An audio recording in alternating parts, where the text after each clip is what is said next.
Hello guys, welcome back to the channel. In today's video, I'm going to show you how to find a 10 little whale location in Heartopia Call of Whales event. Okay, let's get into it guys. For day 10, we need to find this splash whale, and I'm going to show you the exact location where you can find this day 10 little whale.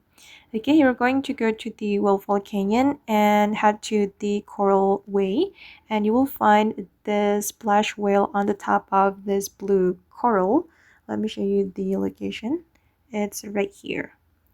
Okay, then I'm going to take a photo of it. Oh, it's Azure Splash Whale.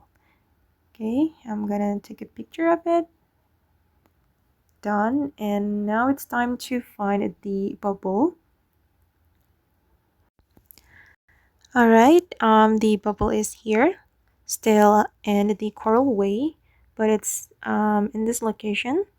Go to this area, guys, to pop the bubble, and then you will be able to claim the Azure Splash Whale furniture. Okay guys, and that's how you can find the 10 little whale location in Heartopia Call of Whales event. I hope this video will be useful for you. Thank you so much for watching, and bye!